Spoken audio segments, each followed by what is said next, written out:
Dibuang karena dianggap miskin. Aku tertawa puas saat datang ke nikahan mantan suami dan melihat istri barunya ternyata orang yang tak kusangka. Sebelum kita mulai lebih lanjut, yuk, tekan tombol suka, serta tombol subscribe agar tidak ketinggalan kisah menarik lainnya. Dan jangan lupa absen asal kota Bapak Ibu di kolom komentar. Semoga rezeki kita semua dilancarkan, kesehatan kita diberkahi, dan keluarga kita selalu harmonis dalam lindungannya. Amin. Wajah suamiku sore itu lebih kusut daripada baju yang belum disetrika seminggu. Fajar membanting pintu depan dengan tenaga yang cukup untuk membuat cicak di dinding jatuh karena kaget. Tas kerjanya dilempar begitu saja ke sofa. Nyaris menimpa toples kerupuk yang baru kusiapkan untuk teman nonton televisi.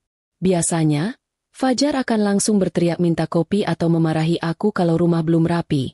Tapi hari ini dia diam 1000 bahasa. Persis patung selamat datang di perbatasan kota. Suara langkah kaki yang berat dan terburu-buru menandakan kedatangan ibu mertua, Bu Bariah, sang ratu drama di rumah ini. Dia muncul dari dapur sambil membawa kipas tangan. Mungkin kepanasan atau memang hobinya mengipasi masalah biar makin besar. Melihat anak kesayangannya duduk lemas dengan wajah pucat pasi, insting keibuannya langsung menyala. Tapi tentu saja dengan cara yang salah. Bukannya mengambilkan air minum, dia malah langsung memberondong pertanyaan dengan suara yang volumenya bisa membangunkan tetangga satu rukun tetangga. Fajar akhirnya buka mulut, dan kalimat yang keluar dari bibirnya sukses membuat jantungku seperti berhenti berdetak sebentar. Dengan suara bergetar menahan tangis, dia mengaku baru saja melakukan kesalahan yang sangat fatal. 200 juta rupiah, uang upah buruh panen sawit yang seharusnya dia bagikan besok pagi, sudah ludes tak bersisa. Alasannya sungguh klise dan membuat darahku mendidih. Dia kalah telak di meja judi. Katanya ingin menggandakan uang itu biar bisa beli mobil baru untuk ibunya. Tapi nasib berkata lain. Uang itu malah menguap tanpa jejak.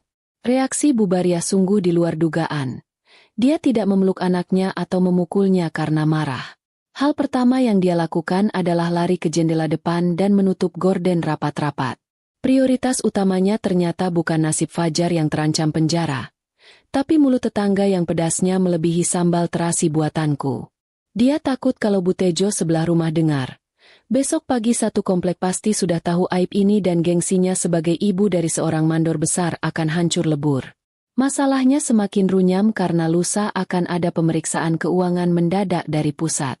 Pemilik pabrik, Pak Dharma, dikabarkan akan turun langsung memeriksa pembukuan karena ada laporan ketidakberesan. Fajar tahu betul watak Pak Dharma yang terkenal tegas dan tidak kenal ampun pada maling berdasi. Kalau uang 200 juta itu tidak kembali ke brankas dalam waktu 48 jam, Fajar bukan cuma dipecat secara tidak hormat, tapi bakal pindah tempat tidur ke balik jeruji besi yang dingin dan bau apek. Aku hanya duduk diam di sudut ruangan, memperhatikan dua manusia yang sedang panik ini. Lucu rasanya melihat Fajar ketakutan setengah mati pada Pak Dharma. Padahal kalau dia tahu siapa aku sebenarnya, dan apa hubunganku dengan Pak Dharma serta pabrik itu, mungkin dia akan sujud di kakiku sekarang juga. Tapi aku menahan diri. Bibirku terkunci rapat. Aku ingin melihat sejauh mana mereka akan bertindak. Apakah mereka akan jujur dan meminta maaf, atau justru mencari jalan pintas yang kotor. Bu Bariah mulai mondar-mandir di ruang tamu seperti setrika panas. Mulutnya komat-kamit menyalahkan nasib, menyalahkan teman-teman Fajar yang mengajak judi, bahkan menyalahkan aku yang katanya pembawa sial karena sore ini masak sayur asem yang keasinan. Logika macam apa itu? Masak sayur asin bisa bikin uang 200 juta hilang? Tapi ya sudahlah. Berdebat dengan Bu Bariah itu sama seperti bicara dengan tembok, buang-buang tenaga dan bikin sakit kepala. Fajar kini bersimpuh di kaki ibunya, merengek seperti anak kecil yang mainannya hilang dicuri teman. Dia memohon agar ibunya mencarikan solusi, karena dia tidak mau dipenjara dan makan nasi jatah narapidana yang kerasnya minta ampun. Pemandangan ini sungguh menyedihkan sekaligus menggelikan. Seorang laki-laki dewasa, kepala mandor yang dihormati di pabrik, sekarang menciut nyalinya hanya karena keserakahannya sendiri. Malam itu, ruang tamu kami terasa lebih panas dari neraka bocor. Tidak ada solusi yang keluar, hanya ratapan dan saling menyalahkan. Aku bangkit dari kursi, berniat ke dapur untuk membuat teh hangat, sekadar untuk menenangkan sarafku sendiri yang mulai tegang. Di balik punggungku, aku mendengar Bubariah berbisik pada Fajar dengan nada licik, sebuah bisikan yang membuat perasaanku tidak enak. Badai besar sepertinya baru saja akan dimulai di rumah kecil ini. Suasana hening yang mencekam itu akhirnya pecah saat aku meletakkan nampan berisi 3 gelas teh hangat di meja. Bunyi denting gelas yang beradu dengan tatakan piring membuat Fajar dan ibunya terlonjak kaget. Seolah aku baru saja meledakkan petasan di dalam rumah.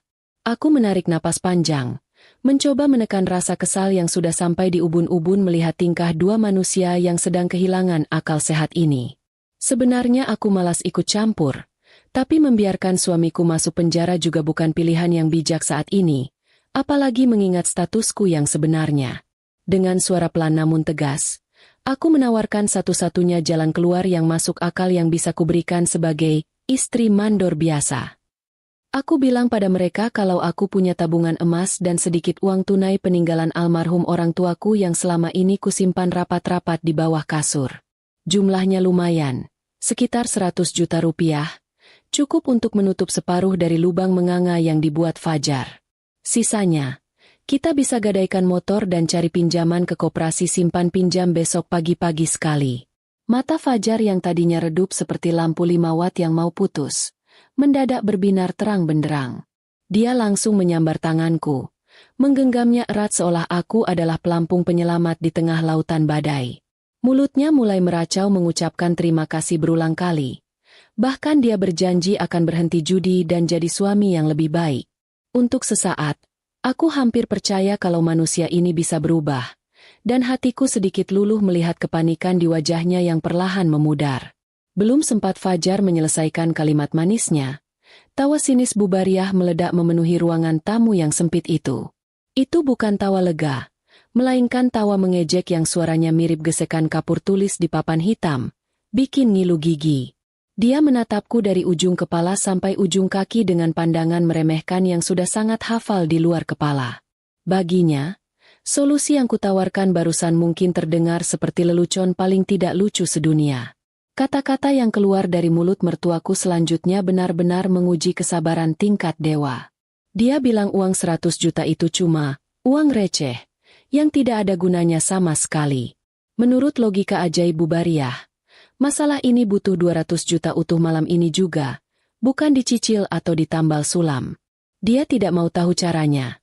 Pokoknya harus lunas ketika tanpa harus malu gadaikan motor atau terlihat susah di depan orang koperasi. Telunjuknya yang gemuk dan penuh cincin imitasi itu kemudian terarah tepat ke wajahku, menuduhku sebagai istri yang tidak becus mengatur rezeki suami. Katanya, kalau aku istri yang membawa keberuntungan, Fajar tidak akan kena masalah begini.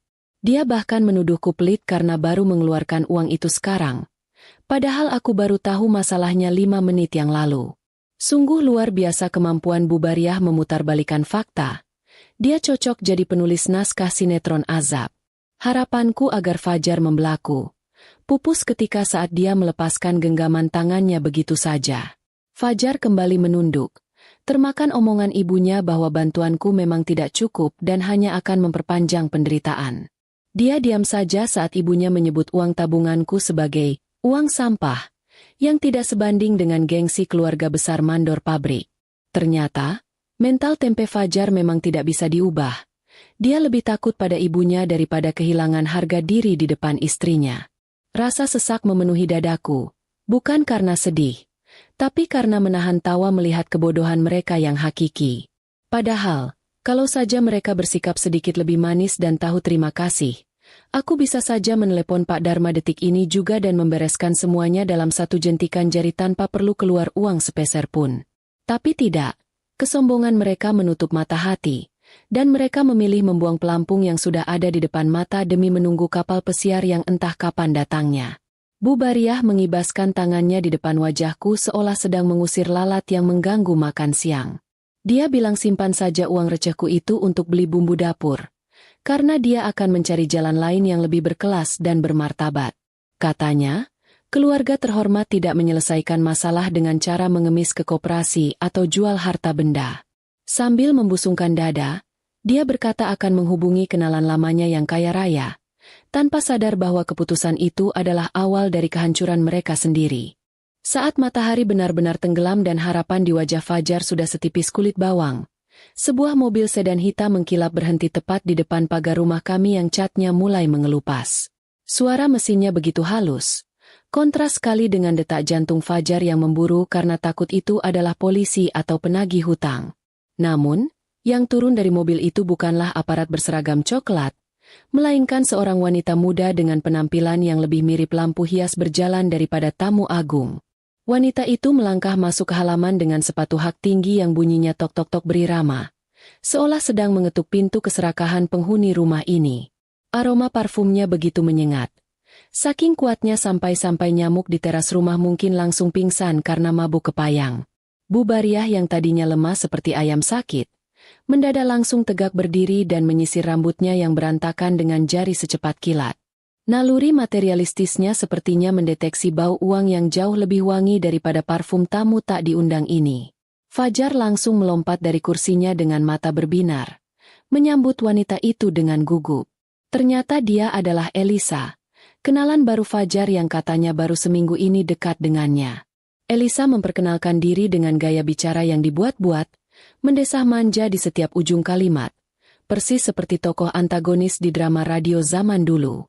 Dia mengaku sebagai putri tunggal Juragan Broto, tuan tanah paling kaya raya di kabupaten sebelah yang sawahnya sejauh mata memandang tidak habis-habis. Tanpa basa-basi dan tanpa permisi padaku yang masih berdiri mematung di pojok ruangan sambil memegang nampan kosong, Elisa langsung duduk di sofa terbaik kami. Dia bercerita dengan nada prihatin yang sangat palsu bahwa dia sudah mendengar masalah yang menimpa Fajar. Entah dari mana dia tahu, mungkin Fajar yang mengadu atau dia punya telinga tempayan. Tapi Elisa menawarkan solusi yang membuat rahang Bu Bariah jatuh sampai ke lantai. Dia berjanji akan melunasi seluruh hutang 200 juta itu malam ini juga, tunai, tanpa bunga.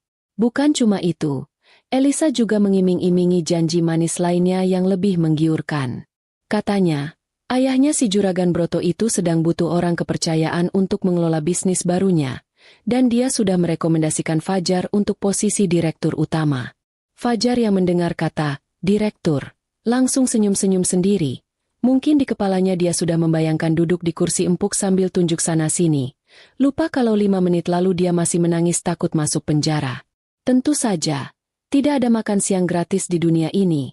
Apalagi dari orang asing yang dandanannya menor seperti ondel-ondel. Elisa mengajukan satu syarat mutlak yang membuat suasana ruangan mendadak hening. Dia bilang ayahnya mendesaknya untuk segera menikah minggu ini juga demi kelancaran bisnis keluarga. Jadi, jika Fajar mau hutangnya lunas dan jabatannya naik, dia harus bersedia menikahi Elisa secepatnya. Alasannya sungguh menggelikan. Katanya dia butuh sosok suami yang tegas dan bertanggung jawab seperti Fajar. Padahal satu kampung juga tahu Fajar itu tegasnya cuma kalau lagi marahi kucing. Aku menahan tawa melihat sandiwara konyol di depan mataku ini. Sebagai orang yang berkecimpung di dunia bisnis perkebunan yang sebenarnya, aku tahu betul siapa Juragan Broto yang asli, dan beliau tidak punya anak perempuan seusia Elisa. Tapi dua manusia di depanku ini sudah dibutakan oleh kilau perhiasan imitasi yang dipakai Elisa. Gelang emas yang berderet di tangan Elisa itu kilaunya terlalu kuning dan mencolok, jelas sekali barang pasar malam, tapi di mata Bu Bariah, itu terlihat seperti berlian murni dari Afrika. Elisa melirik ke arahku sekilas dengan tatapan merendahkan, lalu kembali memusatkan perhatiannya pada Bu Bariah, mengipas-ngipas wajahnya dengan amplop tebal yang dia keluarkan dari tasnya. Bu Bariah menatap amplop itu seperti kucing melihat ikan asin segar. Di titik ini, aku sadar bahwa keberadaanku di ruangan ini sudah dianggap seperti debu di atas meja, tidak terlihat dan siap untuk disingkirkan kapan saja demi menyambut tamu agung pembawa harta karun palsu ini. Suasana di ruang tamu berubah menjadi sidang pengadilan dadakan, di mana palu hakimnya dipegang erat oleh keserakahan Bu Bariah. Elisa, dengan kepandaian akting yang patut diacungi jempol, melempar bom waktu ke tengah-tengah kami. Dia bilang ayahnya, si Juragan Broto fiktif itu, adalah orang yang sangat memegang teguh adat istiadat dan tidak akan sudi punya menantu yang masih terikat masa lalu. Jadi pilihannya sederhana saja buat Fajar. Pilih uang dan jabatan tapi harus jadi duda dulu, Atau pilih tetap beristri tapi besok tidur beralaskan lantai penjara yang dingin? Bu Bariah langsung menyambar tawaran itu lebih cepat daripada ayam mematuk jagung. Tanpa memberi Fajar waktu untuk bernapas atau sekadar menimbang rasa kemanusiaan, dia langsung berdiri berkacak pinggang di hadapanku. Matanya melotot seolah mau lompat keluar dari kelopaknya. Menatapku bukan sebagai menantu yang sudah 3 tahun mengurusnya, melainkan sebagai kotoran yang menempel di sepatu mahalnya. Bagi Bu Bariah, aku tiba-tiba berubah menjadi tembok besar yang menghalangi jalan tol menuju kekayaan 7 turunan. Teriakan Bu Bariah malam itu benar-benar memekakan telinga. Dia mendesak Fajar untuk menceraikanku detik itu juga. Alasannya sungguh menggelitik akal sehat. Katanya demi menyelamatkan martabat keluarga besar. Logika macam apa itu? Demi menutupi aib anaknya yang maling, dia rela membuang istri sah yang tidak berdosa. Dia mulai membanding-bandingkan aku dengan Elisa. Katanya Elisa adalah bidadari penyelamat yang dikirim Tuhan. Sedangkan aku cuma benalu yang bisanya cuma menghabiskan beras dan bikin sempit rumah. Fajar, laki-laki yang dulu berjanji sehidup semati di depan penghulu, kini nyalinya ciut sekecil kerupuk kena air. Dia menatapku sekilas, lalu beralih menatap tumpukan uang di pangkuan Elisa, dan keputusan pun diambil dengan sangat mudah. Tidak ada air mata penyesalan, tidak ada permohonan maaf. Dengan suara yang dipaksakan tegas, Fajar menjatuhkan talak 3 padaku di depan ibunya dan selingkuhan barunya. Kata-katanya meluncur begitu saja, memutus ikatan suci pernikahan hanya demi gengsi dan janji manis yang belum tentu benar. Yang lebih konyol lagi, Bu Bariah langsung mengusirku malam itu juga. Dia tidak mau aku berlama-lama di rumah itu karena takut aura miskin ku menular ke Elisa dan membuat rezeki mereka seret. Dia memerintahkan aku untuk pergi hanya dengan baju yang melekat di badan. Dompetku disita. Ponselku hampir saja diambil kalau aku tidak cepat-cepat memasukkannya ke saku celana. Mereka benar-benar memperlakukanku seperti sampah yang harus dibuang ke tempat pembuangan akhir sebelum truk sampah lewat. Aku menatap wajah-wajah di hadapanku satu persatu. Fajar yang menunduk pengecut. Elisa yang tersenyum menang sambil memilin rambutnya, dan Bu Bariah yang napasnya memburu karena terlalu bersemangat mengusirku. Bukannya sedih, ada rasa lega yang aneh menyelinap di hatiku. Talak Fajar barusan justru membebaskanku dari sandiwara panjang menjadi istri mandor yang gajinya pas-pasan tapi gayanya selangit. Tanpa banyak bicara, aku melangkah keluar menuju pintu depan. Langit malam itu gelap gulita. Persis seperti masa depan mantan suami dan mertuaku yang tidak mereka sadari. Sebelum menutup pintu, aku sempat mendengar Bu Bariah tertawa girang sambil berkata pada Elisa bahwa sekarang rumah ini sudah bersih dari hama. Aku tersenyum tipis di kegelapan teras, menahan tawa geli membayangkan betapa terkejutnya mereka nanti saat tahu bahwa hama yang mereka buang ini sebenarnya adalah pemilik tanah tempat rumah mereka berdiri. Kaki aku melangkah ringan meninggalkan halaman, siap menyusun rencana untuk memberi mereka pelajaran berharga yang tidak akan pernah diajarkan di bangku sekolah manapun. Urusan administrasi di negeri ini memang ajaib. Bisa selesai secepat kilat asalkan ada pelicin yang cukup tebal terselip di balik meja. Hanya dalam waktu seminggu, statusku sebagai istri sah Fajar sudah resmi terhapus dari kartu keluarga, digantikan oleh Elisa yang entah asal-usulnya dari mana. Tanpa membuang waktu untuk masa idah atau sekadar menjaga perasaan tetangga, undangan resepsi pernikahan mereka langsung menyebar ke seluruh penjuru kota, dicetak dengan tinta emas yang kilaunya bikin sakit mata. Gedung serbaguna kabupaten yang biasanya dipakai untuk senam lansia setiap minggu pagi, hari ini berubah wujud menjadi istana dadakan yang norak bukan main. Hiasan bunga plastik warna-warni menumpuk di sana-sini, bersaing dengan kain dekorasi yang warnanya merah menyala campur emas, persis seperti bungkus permen karet murah. Rupanya, Elisa ingin menunjukkan pada dunia bahwa dia punya selera, meskipun seleranya lebih mirip pasar malam yang sedang obral besar-besaran. Di atas pelaminan, Bu Bariah duduk dengan senyum yang lebarnya bisa menyaingi terowongan kereta api. Dia memakai kebaya yang penuh payet berkilauan, ditambah kalung emas seberat rantai kapal yang melingkar di lehernya. Tentu saja itu semua adalah perhiasan pinjaman dari Elisa, tapi gaya Bu Bariah saat memamerkannya ke tamu undangan seolah-olah dia baru saja memborong separuh isi toko emas. Dia sibuk menyalami tamu sambil sedikit membusungkan dada, Bangga sekali akhirnya punya menantu yang dia pikir anak juragan tanah, bukan wanita biasa sepertiku. Fajar berdiri di samping istri barunya dengan wajah berseri-seri. Persis ayam jago yang baru saja menang sabung di kandang sendiri. Jas sewaan yang dipakainya agak kekecilan di bagian perut. Tapi dia tidak peduli karena rasa percaya dirinya sedang melambung tinggi sampai ke langit ketujuh. Di matanya, masalah hutang 200 juta itu sudah lenyap ditelan janji manis Elisa, dan dia merasa masa depannya sudah aman sentosa.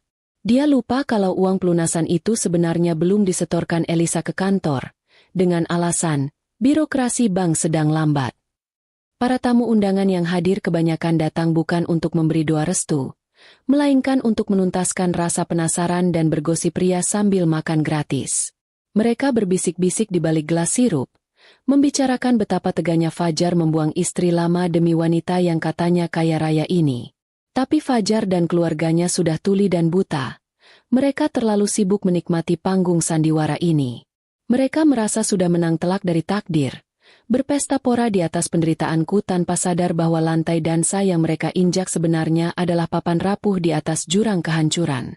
Pesta yang tadinya riuh rendah oleh suara musik dangdut dari pengeras suara mendadak berubah hening, seolah-olah ada malaikat pencabut nyawa yang baru saja numpang lewat di tengah ruangan. Aku tidak datang dengan daster kumal atau mata bengkak karena menangis seharian di pojokan kamar, seperti yang mungkin dibayangkan oleh mantan mertuaku. Tidak sama sekali. Malam ini, aku melangkah turun dari mobil mewah hitam legam, mengenakan kebaya merah marun berbahan sutra asli, bukan sutra kiloan pasar, yang harganya mungkin cukup untuk melunasi cicilan motor Fajar selama setahun penuh. Dua orang pria berbadan tegap dengan setelan safari rapi berjalan sigap di belakangku. Wajah mereka datar tanpa ekspresi, siap melipat siapa saja yang berani macam-macam. Saat kakiku melangkah melewati pintu utama gedung resepsi, ratusan pasang mata tamu undangan serentak menoleh ke arahku. Mulut mereka terbuka lebar, mungkin kaget atau bingung, memastikan apakah wanita anggun ini benar-benar Ratna si mantan istri mandor yang kemarin diusir seperti kucing kurap, atau artis ibu kota yang salah masuk hajatan. Bisik-bisik tetangga yang tadinya samar kini lenyap, digantikan oleh kesunyian yang mencekam. Di atas panggung pelaminan yang penuh bunga plastik itu, aku melihat mata Bu Bariah melotot nyaris keluar dari kelopaknya. Sendok es buah yang sedang dia pegang sampai jatuh berdenting ke lantai, mengotori kain batiknya, tapi dia bahkan tidak sadar. Wajahnya yang tadinya merah merona karena lapisan bedak tebal, seketika berubah pucat pasi seperti tembok yang lupa dicat. Sementara itu, Fajar terlihat lebih parah lagi. Dia mundur selangkah karena kaget sampai hampir menginjak gaun panjang Elisa yang menjuntai kemana-mana, membuat pengantin wanita itu sempoyongan persis orang mabuk laut. Aku bisa membaca pikiran mereka dari kejauhan. Mereka pasti mengira aku datang untuk mengemis minta rujuk, menangis histeris di kaki Fajar, atau membuat keributan norak ala sinetron Siang Bolong. Fajar bahkan terlihat panik memberi kode tangan pada petugas keamanan gedung untuk segera menyeretku keluar sebelum aku merusak pesta mewah mereka. Lucunya, dua orang satpam yang hendak mendekat justru malah mundur teratur dan pura-pura sibuk membetulkan tali sepatu saat melihat dua ajudanku menatap tajam ke arah mereka. Satpam itu sepertinya sadar diri. Gaji bulanan mereka rasanya tidak sebanding dengan risiko babak belur menghadapi pengawalku. Dengan senyum tipis yang kusunggingkan senatural mungkin, aku melangkah santai membelah kerumunan tamu. Orang-orang yang tadinya berdiri menghalangi jalan, otomatis minggir memberi ruang bak membelah lautan, seolah aura yang kubawa memaksa mereka untuk menepi. Langkah kakiku tenang namun pasti. Suara ketukan sepatu hak tinggiku di lantai keramik terdengar jelas di tengah keheningan gedung. Aku menikmati setiap detik ketakutan yang terpancar dari wajah Fajar dan ibunya. Ini bukan kunjungan balas dendam yang penuh amarah dan teriak-teriak. Ini adalah kunjungan kehormatan untuk memberikan kejutan terakhir yang tidak akan pernah mereka lupakan seumur hidup. Langkah kakiku terasa begitu ringan saat menyusuri karpet merah yang terbentang di tengah gedung, seolah aku sedang berjalan di atas awan, bukan di atas lantai gedung serbaguna yang karpetnya sedikit berdebu dan berbau apek. Rasanya aneh sekaligus menyenangkan menjadi pusat perhatian ratusan orang yang selama ini mungkin memandangku sebelah mata. Dulu, saat masih menjadi istri Fajar, aku selalu berjalan menunduk, takut salah tingkah, takut dibilang tidak sopan, Atau takut baju murahanku jadi bahan omongan tetangga. Tapi malam ini, daguku terangkat tinggi, bukan karena sombong, tapi karena aku tahu siapa diriku yang sebenarnya dan permainan apa yang sedang kumainkan. Ibu-ibu arisan yang biasanya paling berisik kalau sedang mengocok gelas undian, mendadak jadi patung lilin yang lupa bernapas saat aku lewat di depan meja prasmanan mereka. Aku sempat melirik sekilas ke arah piring mereka yang menumpuk penuh rendang dan kerupuk. Sepertinya nafsu makan mereka hilang seketika melihat penampilanku yang berubah 180 derajat. Mungkin di kepala mereka sedang terjadi perang batin yang dahsyat. Bingung membedakan apakah ini Ratna si istri mandor yang sederhana itu, atau kembarannya yang selama ini disembunyikan di luar negeri. Lucu sekali melihat wajah-wajah penasaran yang tertahan gengsi itu. Semakin dekat aku ke panggung pelaminan, semakin jelas terlihat betapa noraknya dekorasi pesta yang dibangga-banggakan Bubariah ini. Dari jauh memang kelihatan meriah, tapi dari dekat, bunga-bunga plastik itu warnanya sudah pudar karena terlalu sering disewakan, dan kain-kain emas yang digantung di langit-langit itu lebih mirip bungkus permen coklat kiloan daripada dekorasi kerajaan. Fajar dan ibunya benar-benar tertipu oleh kemasan luar, persis seperti cara mereka menilai manusia. Mereka silau oleh kilauan palsu, sampai lupa mengecek apakah di dalamnya ada emas murni atau cuma besi karatan yang disepuh cat semprot. Wajah mantan suamiku itu kini terlihat jelas. Keringat sebesar biji jagung mulai bercucuran di dahinya yang tertutup sedikit oleh peci pengantin. Dia berusaha keras untuk tetap tersenyum, tapi senyumnya kaku dan gemetar. Persis orang yang sedang menahan sakit perut karena kebanyakan makan sambal tapi tidak bisa ke belakang. Matanya bergerak liar, melirik ke kanan dan kiri. Mungkin mencari celah untuk kabur atau berharap lantai panggung tiba-tiba terbuka dan menelannya bulat-bulat. Kasihan sekali Fajar. Di hari yang seharusnya menjadi momen paling membahagiakan dalam hidupnya, dia malah terlihat seperti terdakwa yang sedang menunggu vonis hakim. Bubariah, di sisi lain, masih berusaha mempertahankan sisa-sisa wibawanya yang sudah compang-camping. Dia berdiri tegak sambil membusungkan dada. Tangannya mencengkeram lengan kursi pelaminan begitu erat sampai buku-buku jarinya memutih. Tatapan matanya tajam menghujam ke arahku, seolah ingin membakarku hidup-hidup dengan api kemarahannya. Mungkin dalam hatinya dia sedang merapal mantra pengusir setan, berharap aku tiba-tiba lenyap menjadi asap. Sayangnya, Bu, aku ini manusia tulen, dan aku datang bukan untuk merusak pestamu dengan cara kasar, tapi untuk merayakannya dengan cara yang paling unik.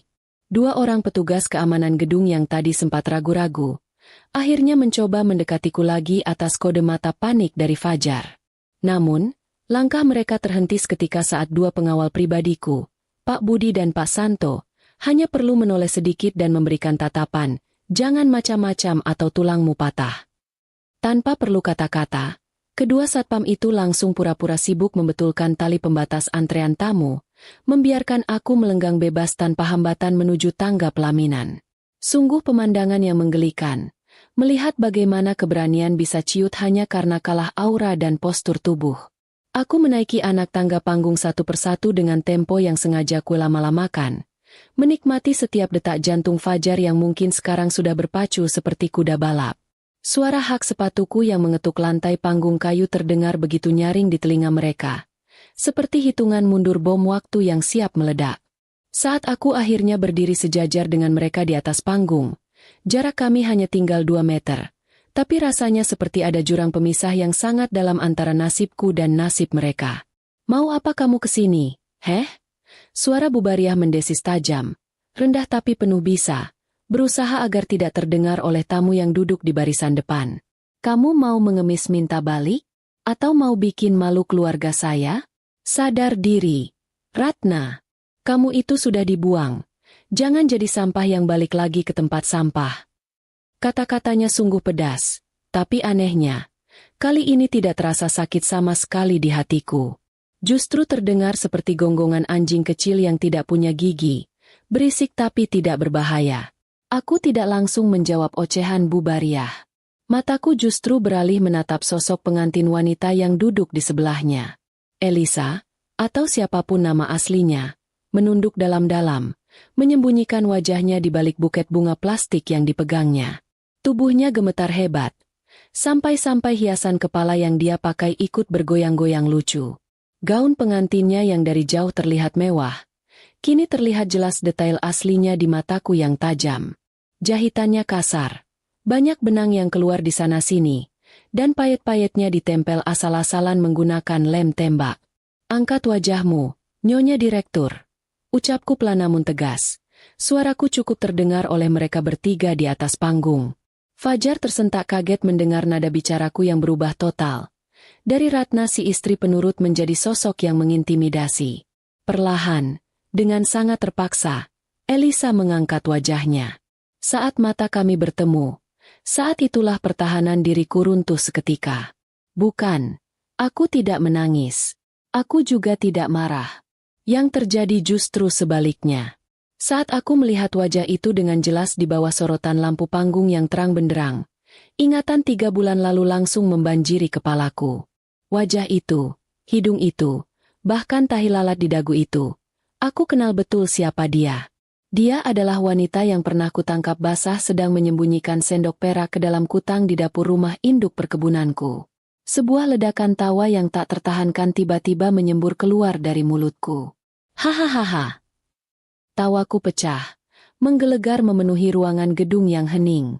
Aku tertawa begitu keras, begitu lepas. Sampai-sampai aku harus memegangi perutku yang terasa kram. Ini bukan tawa dibuat-buat. Ini tawa murni karena geli yang luar biasa. Bagaimana bisa dunia ini begitu sempit dan skenarionya begitu konyol?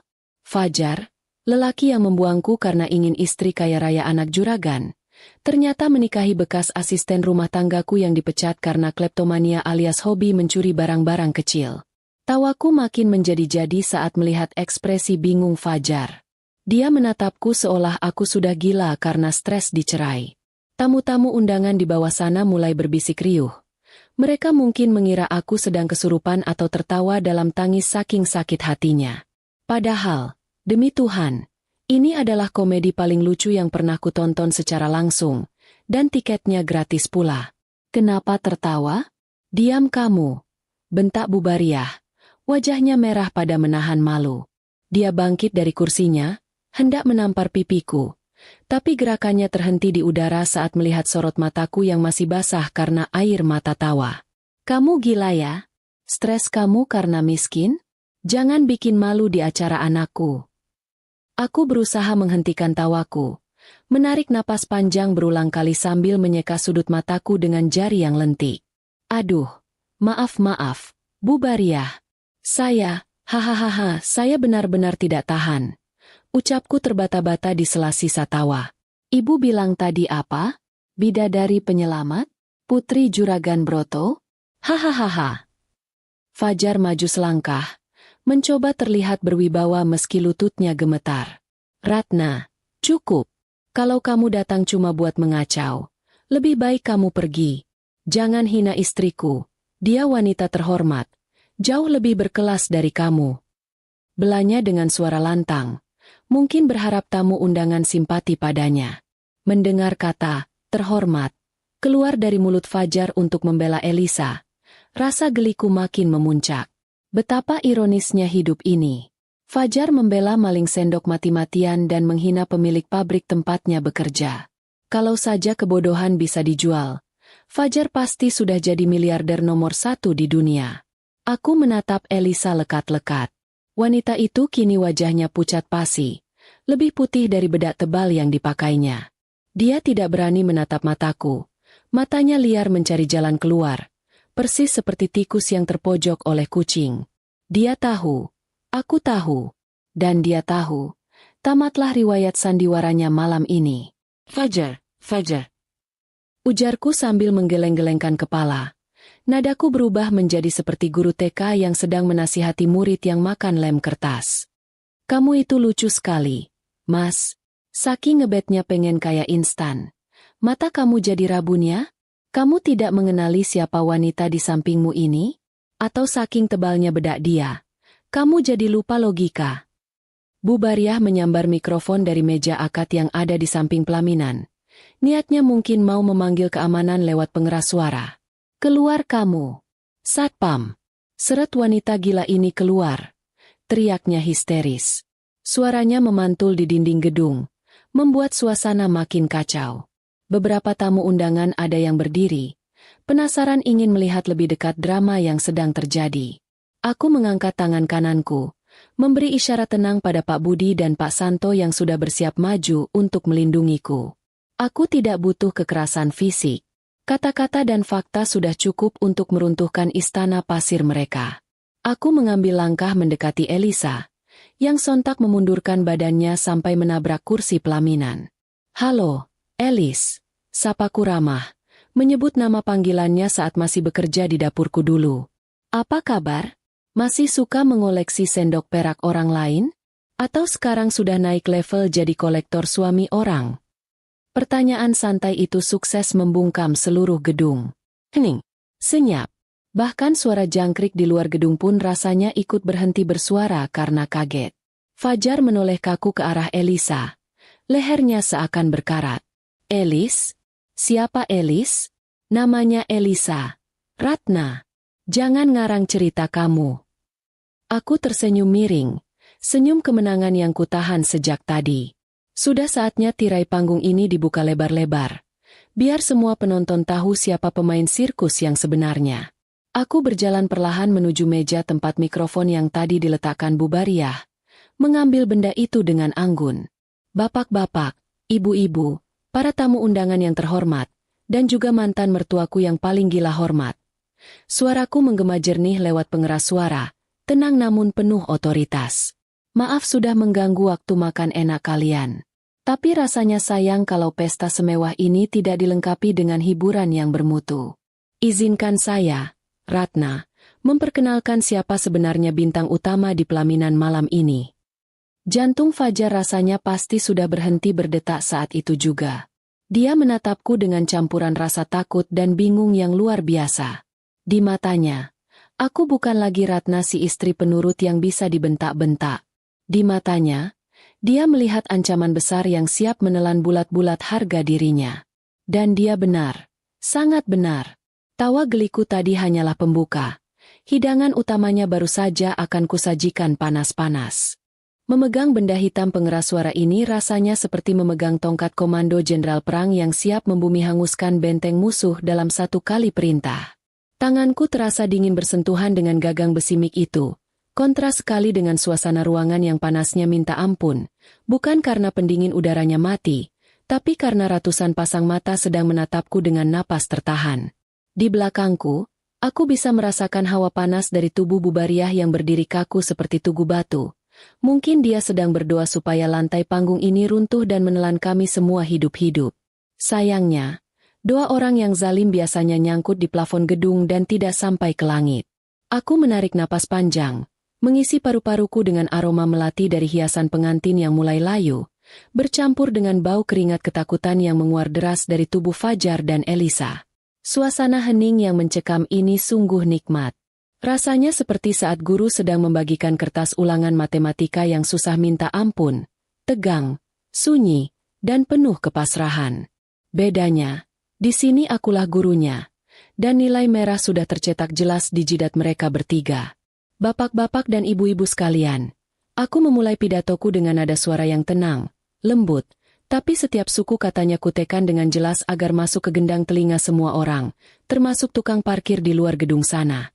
"Kalian pasti bingung, kenapa mantan istri yang katanya gembel dan pembawa sial ini berani lancang naik ke panggung pelaminan yang suci dan mulia ini, bukan?" Beberapa tamu di barisan depan mengangguk pelan tanpa sadar, seolah terhipnotis oleh caraku bicara. Fajar bergerak gelisah di tempatnya. Dia mau maju merebut pengeras suara di tanganku, tapi satu deheman keras dari Pak Budi, pengawalku yang badannya segede lemari 2 pintu, membuat nyali Fajar ciut kembali ke ukuran biji sawi. Dia hanya bisa berdiri mematung sambil meremas ujung jas sewaannya yang kekecilan. "Saya berdiri di sini bukan karena cemburu," lanjutku sambil tersenyum manis ke arah Fajar.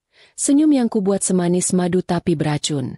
"Demi Tuhan, saya justru sangat bahagia. Saya ingin mengucapkan selamat yang sebesar-besarnya kepada Mas Fajar, mantan suami saya yang tercinta, karena akhirnya cita-citanya tercapai. Dia selalu bermimpi punya istri yang levelnya tinggi, wanita karir yang mandiri, dan punya banyak koleksi barang berharga. Dan hari ini, Mimpinya terwujud. Bu Bariah mulai terlihat bingung. Alisnya yang digambar tebal seperti lintah itu berkerut dalam. Mungkin dia berpikir aku sudah gila atau mendadak jadi baik hati. Dia bahkan sempat sedikit membusungkan dadanya lagi, merasa bahwa ucapanku barusan adalah pengakuan kekalahan. Ah, Bu Bariah, betapa polos dan mudahnya dirimu dibuai angin surga sebelum diterjang badai topan. Aku memutar tubuhku menghadap Elisa. Wanita yang kini menunduk begitu dalam sampai-sampai dagunya nyaris menyentuh dada. Ayo dong, Tuan Putri. Jangan malu-malu. Tunjukkan wajah cantikmu pada para tamu. Mereka berhak tahu siapa bidadari yang berhasil menggeser posisi saya hanya dalam waktu 1 minggu. Karena Elisa tidak mau bergerak, aku melangkah mendekat dan dengan gerakan cepat namun halus, aku menyibakkan sedikit rangkaian bunga melati yang menutupi sebagian wajahnya. Wajah itu kini terekspos jelas di bawah lampu sorot. Bedak tebalnya sudah luntur di bagian hidung dan dahi karena keringat, membuat wajahnya terlihat belang-belang seperti tembok yang catnya belum rata. Matanya basah, tapi bukan karena haru, melainkan karena dia tahu riwayatnya sudah tamat. Hadirin sekalian, seruku lantang sambil menunjuk wajah Elisa dengan tangan kiriku. Perkenalkan, wanita anggun yang duduk di pelaminan ini, yang katanya putri tunggal Juragan Broto, tuan tanah terkaya di kabupaten sebelah, sebenarnya bernama asli Elis. Aku memberi jeda sebentar, membiarkan nama itu menggantung di udara. Elis ini adalah wanita karir yang sangat hebat, sangat gigih. 3 bulan yang lalu, saya merekrutnya secara pribadi. Ya, Elis ini adalah mantan karyawan saya. Suara gumaman mulai terdengar riuh di bawah panggung. Wah, ternyata mantan karyawannya Ratna. Bisik salah satu ibu-ibu arisan yang suaranya cukup kencang. Hebat ya, berarti dia sukses dong sekarang. Aku tersenyum mendengar bisikan itu. Betul sekali, Bu. Dia sangat sukses. Sukses membuat saya pusing 7 keliling. Elis ini bekerja di bagian manajemen kebersihan dan logistik rumah tangga di kediaman saya. Atau bahasa sederhananya yang lebih mudah dimengerti Bapak Ibu sekalian. Elis adalah asisten rumah tangga alias pembantu yang bertugas menyikat kamar mandi dan mencuci piring kotor di rumah induk perkebunan saya. Boom! Suasana gedung meledak seketika. Suara riuh rendah yang tadinya cuma gumaman, kini berubah menjadi teriakan kaget dan tawa tertahan. Apa? Pembantu? Teriak seseorang di pojok belakang. Fajar terlonjak kaget seolah baru saja disengat tawon di pantatnya. Dia menoleh patah-patah ke arah Elisa. Matanya melotot horor. Apa? Ratna, kamu jangan sembarangan bicara. Dia ini anak juragan. Ayahnya punya sawah ratusan hektar. Bantah Fajar dengan suara serak, berusaha menyangkal kenyataan yang mulai merayapi akal sehatnya. Aku tertawa renyah. Kali ini tawa yang benar-benar mengejek. Mas Fajar, kamu ini lugu atau memang bodohnya sudah mendarah daging? Coba kamu tanya sama Tuan Putri, di sebelahmu itu. Tanya, di mana sawah bapaknya? Sawah yang mana? Sawah di dunia mimpi? Atau sawah di permainan ponsel yang sering dia mainkan kalau lagi malas menyapu lantai? Elisa alias Elis kini mulai terisak pelan. Bahunya berguncang hebat. Dia tidak berani mengangkat wajahnya sama sekali. Bohong. Kamu bohong. Bu Bariah tiba-tiba maju menyerang. Jarinya menunjuk-nunjuk wajahku dengan beringas. Kamu pasti ngarang cerita karena iri kan? Kamu dengki melihat anak saya bahagia sama orang kaya. Dasar wanita ular. Mana mungkin anak juragan disamakan sama pembantu. Lihat kulitnya. Lihat bajunya. Bersih. Putih. Wangi, mana ada pembantu kayak gini? Aku menggeleng-gelengkan kepala prihatin menatap mantan mertuaku ini. Kasihan, benar-benar kasihan. Saking inginnya punya menantu kaya, dia sampai kehilangan kemampuan mendeteksi kebohongan yang paling dasar. Bu Bariah, jawabku santai. Ibu tahu kenapa kulitnya putih? Karena selama kerja di rumah saya, dia kerjanya cuma di dalam ruangan ber-AC, jarang kena matahari. Dan dia hobi sekali mencuri krim pemutih wajah milik saya yang harganya jutaan. Ibu tahu kenapa dia wangi? Karena sebelum kabur dari rumah saya, Dia menumpahkan sebotol parfum mahal di bajunya. Dan soal baju bagus itu, coba ibu periksa label di bagian leher gaun pengantin yang dia pakai. Saya yakin itu sewaan dari salon Bu Mimin di pasar. Kan? Karena Elis tidak punya uang sepeser pun untuk beli gaun sendiri. Bu Bariah terdiam 1000 bahasa. Mulutnya menganga lebar. Tapi tidak ada suara yang keluar. Dan satu lagi, Mas Fajar. Aku kembali beralih pada mantan suamiku yang wajahnya kini lebih pucat dari mayat. Kamu tahu kenapa dia dipecat dan kabur dari rumah saya? Bukan karena dia ingin mengejar karir atau menikah dengan pangeran berkuda putih sepertimu. Dia kabur karena ketahuan mencuri. Aku melangkah lebih dekat ke arah Elisa, mencondongkan badanku sedikit. Elis, masih ingat kan? 3 cincin emas milik ibu saya, 2 pasang anting berlian, dan uang tunai 5 juta rupiah uang belanja dapur yang kamu sikat dari laci meja rias? Oh iya, jangan lupa koleksi sendok perak antik yang kamu sembunyikan di dalam sarung bantalmu. Masih ada barangnya? Atau sudah kamu jual buat modal menipu keluarga mandor yang gila hormat ini? Elisa akhirnya tidak tahan lagi. Dia menjerit histeris sambil menutup telinganya. Cukup. Diam. Jangan diteruskan. Teriaknya dengan suara cempreng yang sangat kuskenal. Suara yang sama saat dia dulu berteriak minta tolong karena melihat kecoa di kamar mandi pembantu. Pengakuan tidak langsung dari mulut Elisa itu menjadi paku terakhir di peti mati harga diri keluarga Fajar. Tamu undangan kini tidak lagi berbisik. Mereka terang-terangan tertawa dan menyoraki pengantin di panggung. Pengantin penipu. Wah, mandor Fajar kena prank. Bu Bariah, menantunya pinter nyikat WC dong. Celotehan-celotehan pedas dari para tamu itu berterbangan seperti anak panah yang menancap tepat di jantung Bu Bariah. Wanita tua itu limbung. Kakinya lemas seperti jeli. Dia berpegangan pada lengan kursi pelaminan dengan napas tersengal-sengal. Bayangan menjadi besan juragan tanah. Bayangan pamer emas di arisan. Bayangan hidup enak ongkang-ongkang kaki. Semuanya hancur lebur menjadi debu dalam hitungan detik. Fajar menatap Elisa dengan pandangan jijik dan ngeri. Dia mundur menjauh seolah Elisa adalah penyakit menular yang mematikan. Jadi selama ini kamu bohong? Tanya Fajar dengan suara bergetar hebat. Uang pelunasan hutang itu, janji jabatan direktur itu, semuanya bohong. Elisa mengangkat wajahnya yang kini berantakan oleh air mata dan ingus. Riasan matanya yang luntur membuat dia terlihat seperti hantu di film horor murahan. Maafkan aku, Mas. Aku cuma pengen hidup enak. Aku pikir kalau aku nikah sama mandor, aku bisa aman. Aku dikejar-kejar polisi di kota sebelah. Mas, aku butuh tempat sembunyi. Rintih Elisa di sela tangisnya. Jawaban itu membuat Fajar meraung marah. Kurang ajar. Dasar penipu. Kamu hancurkan hidup saya. Fajar mengangkat tangannya hendak menampar Elisa. Tapi lagi-lagi, deheman berat Pak Budi menghentikan gerakannya. Fajar sadar dia tidak bisa berbuat apa-apa di bawah pengawasan pengawalku. Aku kembali berbicara lewat pengeras suara, menikmati setiap detik kehancuran mereka. Nah, bapak-bapak, ibu-ibu, sudah jelaskan sekarang? Drama, Putri Juragan yang tertukar. Ini resmi tamat dengan I-rating, I yang sangat memalukan.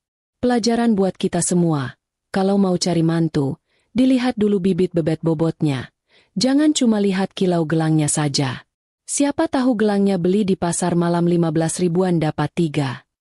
Tawa tamu undangan kembali meledak. Bahkan catering yang sedang menyendok nasi pun ikut tertawa sampai nasinya tumpah. Aku melirik jam tangan emasku. Waktunya hampir habis. Babak terakhir akan segera dimulai. Mas Fajar, panggilku lembut. Satu hal lagi yang perlu kamu tahu. Uang 200 juta yang kamu korupsi itu. Kamu pikir bisa lunas dengan janji manis Elis? Tentu tidak. Dan kamu, Bu Bariah, yang kemarin mengusir saya seperti kucing kurap karena menganggap saya miskin. Ibu tahu siapa pemilik pabrik tempat Fajar bekerja? Siapa pemilik tanah perkebunan tempat rumah dinas kalian berdiri? Bu Bariah menatapku dengan mata nanar. Keringat dingin membasahi seluruh wajahnya. Pemiliknya adalah PT Sawit Makmur Sejahtera. Jawabku pelan. Dan komisaris utamanya, orang yang punya tanda tangan paling sakti di perusahaan itu, sedang berdiri di depan ibu sekarang, memegang pengeras suara ini, dan menertawakan kebodohan kalian yang luar biasa. Hening. Kali ini keheningan yang berbeda. Bukan hening karena tegang, tapi hening karena syok berat. Mulut Fajar terbuka begitu lebar sampai lalat bisa masuk dan bertelur di sana. Bu Bariah memegang dadanya. Matanya terbelalak putih semua. Seolah nyawanya baru saja dicabut paksa oleh malaikat maut tapi dikembalikan lagi karena malaikatnya belum tega. Ratna, kamu. Fajar tergagap. Lidahnya keluh. Ya, saya Ratna. Istri yang kamu ceraikan demi pembantu maling. Istri yang kamu anggap gembel padahal yang menggaji kamu setiap bulan adalah uang dari perusahaan saya. Lucukan hidup ini, Mas. Tepat saat itu, suara sirine mobil yang khas terdengar meraung-raung dari arah pintu depan gedung. Bunyinya semakin dekat, semakin nyaring, membelah kebekuan di dalam ruangan. Lampu biru kemerahan berputar-putar memantul di dinding kaca gedung resepsi. Aku tersenyum puas. Tamu istimewa yang sesungguhnya sudah datang. Bukan untuk makan prasmanan, tapi untuk menjemput pengantin baru yang sedang berbahagia ini menuju bulan madu mereka di Hotel Prodeo alias penjara. Aku meletakkan pengeras suara itu kembali ke meja dengan gerakan anggun. Selamat menikmati hidangan penutupnya. Mas Fajar, Bu Bariah. Saya pamit undur diri dulu. Ada urusan bisnis yang lebih penting daripada menonton sirkus badut di sini. Aku berbalik badan, membelakangi pelaminan yang kini terasa seperti neraka bagi penghuninya.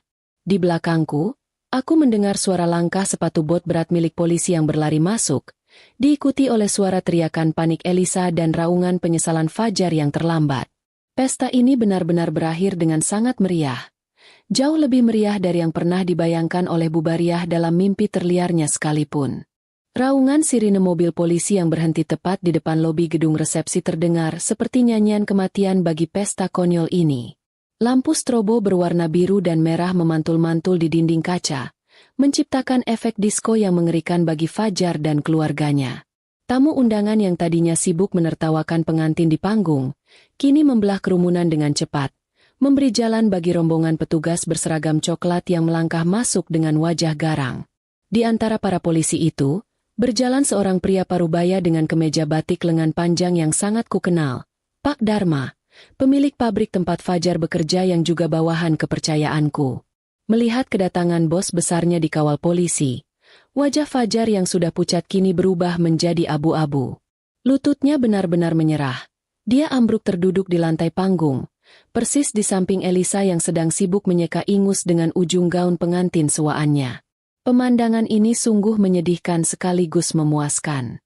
Dua orang yang merasa paling hebat sedunia setengah jam yang lalu, kini tak lebih dari dua onggok daging tak berdaya yang sedang menunggu nasib. Fajar. Suara Pak Dharma menggelegar tanpa perlu pengeras suara. Wibawanya sebagai pemimpin pabrik membuat nyali Fajar menciut sampai ke titik nol. Kamu pikir bisa lari dari tanggung jawab setelah menggelapkan uang upah buruh? Kamu pikir saya tidak tahu akal bulusmu memalsukan laporan keuangan demi gaya hidup mewah ibumu ini? Fajar gemetar hebat. Tangannya terangkat setengah memohon. Pak Dharma, ampun. Pak, saya hilaf. Tolong jangan penjarakan saya. Pak, saya janji akan ganti. Istri baru saya maksud saya.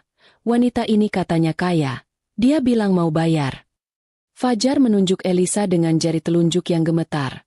Masih mencoba melempar kesalahan pada orang lain. Pak Dharma mendengus kasar. Tatapannya penuh rasa jijik. Jangan mimpi. Wanita di sebelahmu itu juga penipu ulung yang sedang dicari polisi di 3 kota berbeda, atas kasus penipuan bermodus anak pejabat dan pencurian perhiasan. Kalian berdua memang jodoh. Sama-sama kriminal. Sama-sama tidak tahu malu. Polisi bergerak cepat. Tanpa banyak drama, 2 petugas langsung naik ke panggung dan menarik tangan Fajar ke belakang. Bunyi, klik, dari borgol besi yang terkunci di pergelangan tangan Fajar terdengar begitu nyaring di tengah keheningan gedung. Fajar menangis meraung-raung seperti anak kecil yang tidak dibelikan permen, memanggil-manggil ibunya. Bu, Ibu tolong Fajar. Bu, Fajar nggak mau dipenjara. Tapi Bu Bariah tidak bisa menolong. Wanita tua itu berdiri mematung di pinggir pelaminan. Matanya menatap kosong ke arah anaknya yang diborgol. Mulutnya komat kamit tanpa suara. Mungkin otaknya sedang mengalami korsleting parah karena tidak sanggup memproses kenyataan bahwa anak kebanggaannya kini resmi jadi tersangka. Mimpinya punya menantu direktur dan anak juragan musnah sudah berganti dengan bayangan harus menjenguk anak di sel tahanan setiap minggu sambil bawa rantang nasi. Giliran Elisa yang diamankan. Wanita itu sempat mencoba memberontak. Dia menendang-nendang kakinya ke udara dan berteriak bahwa dia dijebak. Lepaskan! Saya bukan maling. Ratna yang jebak saya.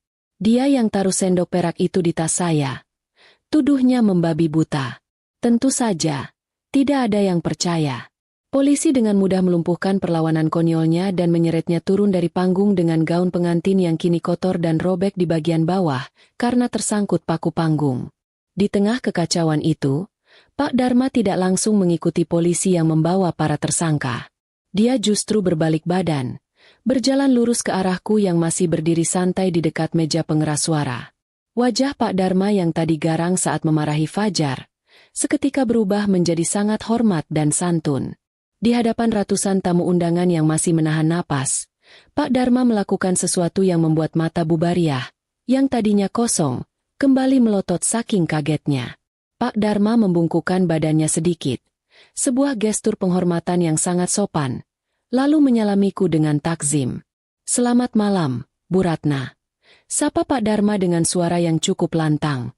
Mohon maaf yang sebesar-besarnya atas ketidaknyamanan ini. Saya terlambat datang karena harus mengurus berkas penangkapan si mandor korup dan calon istrinya ini di kantor polisi.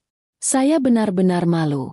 Bu, saya kecolongan ada tikus sebesar itu di pabrik yang Ibu percayakan pada saya. Aku tersenyum ramah, menepuk pelan bahu Pak Dharma. Tidak apa-apa, Pak Dharma. Justru waktunya pas sekali. Bapak datang tepat saat hidangan penutup pesta ini disajikan. Terima kasih sudah bekerja cepat. Sama-sama, Bu Komisaris. Jawab Pak Dharma tegas. Kata, Komisaris, itu meluncur mulus dari mulut Pak Dharma, dan efeknya lebih dahsyat daripada ledakan tabung gas. Bu Bariah yang masih berdiri lemas, tiba-tiba tersentak seperti disetrum listrik tegangan tinggi. Dia menatapku dan Pak Dharma bergantian dengan pandangan horor. Kau, Komisaris? Cicit Bu Bariah dengan suara serak yang nyaris hilang. Pak Dharma. Bapak panggil dia apa? Dia itu Ratna, dia cuma istri mandor dia. Pak Dharma menoleh ke arah Bu Bariah dengan tatapan dingin. Ibu tidak tahu? Bu Ratna ini adalah pemilik tunggal PT Sawit Makmur Sejahtera, perusahaan induk yang membawahi pabrik tempat anak ibu bekerja dan perkebunan sawit di kabupaten ini. Saya ini cuma bawahan beliau. Rumah dinas yang ibu tempati, motor yang dipakai Fajar, bahkan tanah tempat ibu berpijak sekarang, semuanya milik Bu Ratna. Fajar yang sedang diseret polisi di pintu keluar sempat menoleh mendengar ucapan itu. Wajahnya yang basah oleh air mata dan ingus kini dipenuhi penyesalan yang amat sangat dalam. Dia baru sadar, dia telah membuang berlian murni seharga triliunan rupiah demi memungut batu kali yang dibungkus kertas kado murah. Dia membuang ratu yang sesungguhnya demi seorang pelayan pencuri. Ratna. Ratna, maafkan aku.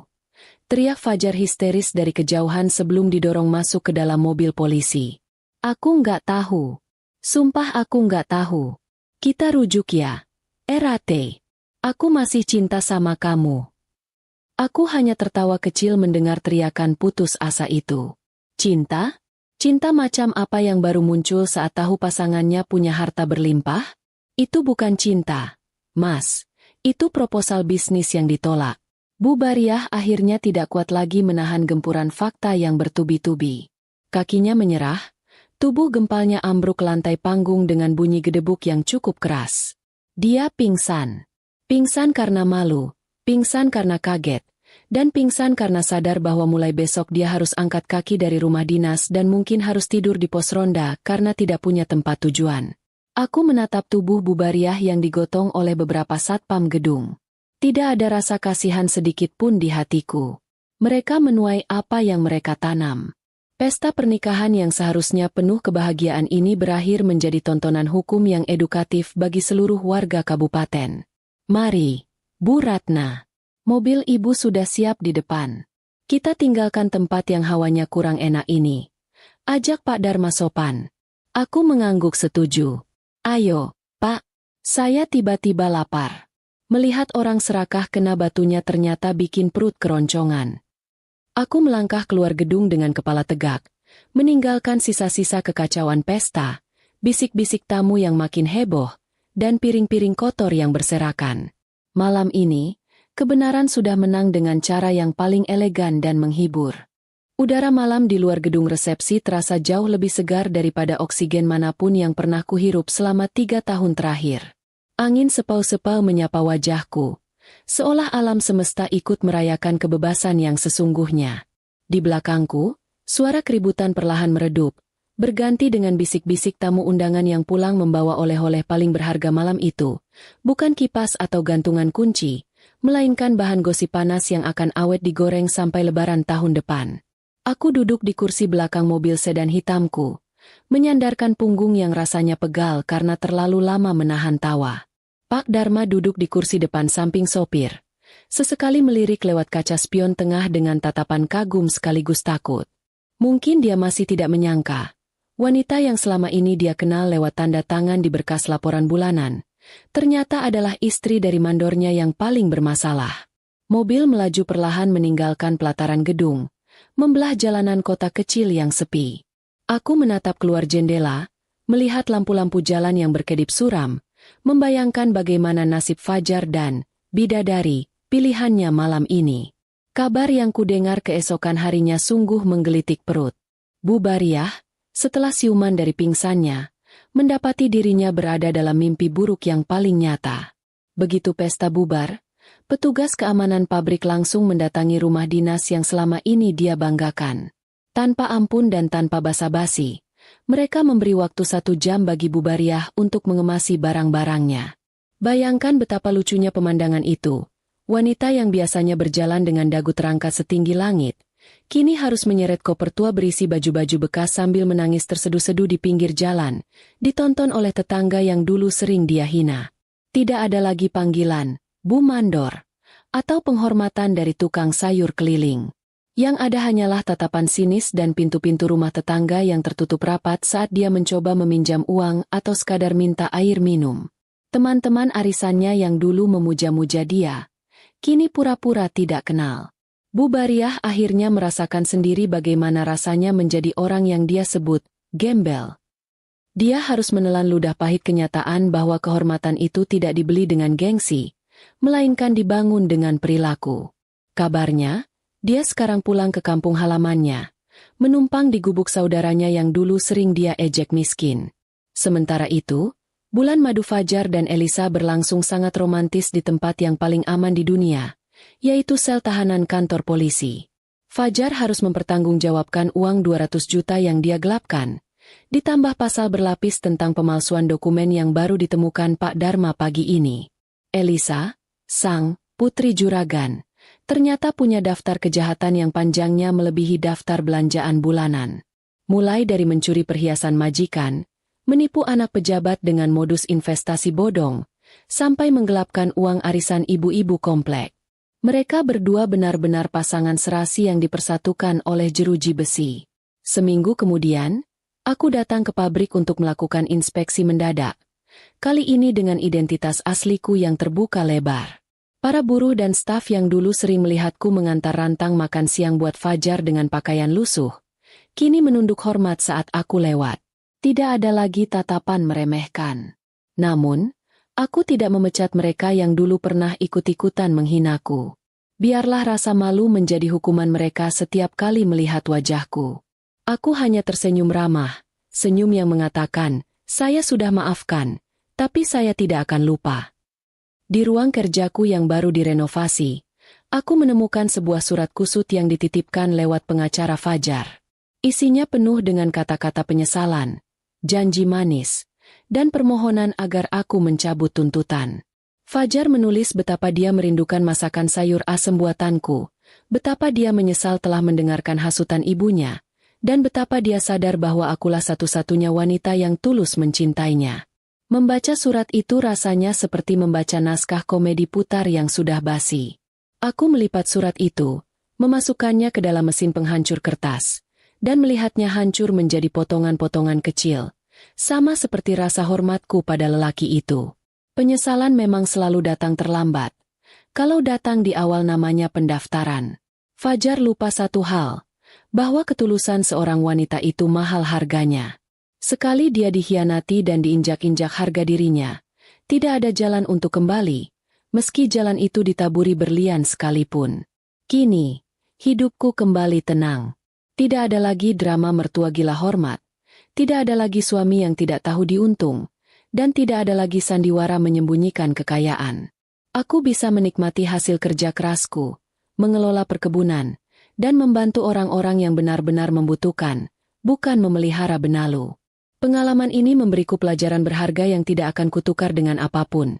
Jangan pernah menilai buku dari sampulnya, dan jangan pernah menukar berlian abadi di rumah sendiri demi memungut pecahan kaca di jalanan hanya karena dia berkilau tertimpa cahaya lampu. Sore itu, aku berdiri di balkon kantor, menatap hamparan kebun sawit yang menghijau sejauh mata memandang. Matahari terbenam perlahan, menyisakan semburat jingga yang indah di ufuk barat. Aku menyesap teh hangatku, tersenyum tipis pada bayangan masa lalu yang kini sudah terkubur rapat. Fajar dan keluarganya hanyalah babak kecil dalam hidupku yang sudah selesai kutulis. Buku kehidupanku masih tebal, dan halaman-halaman selanjutnya akan kuisi dengan cerita kebahagiaan yang sesungguhnya, tanpa kepalsuan, dan tanpa parasit. Tawa terakhir itu memang milikku, dan rasanya sungguh manis.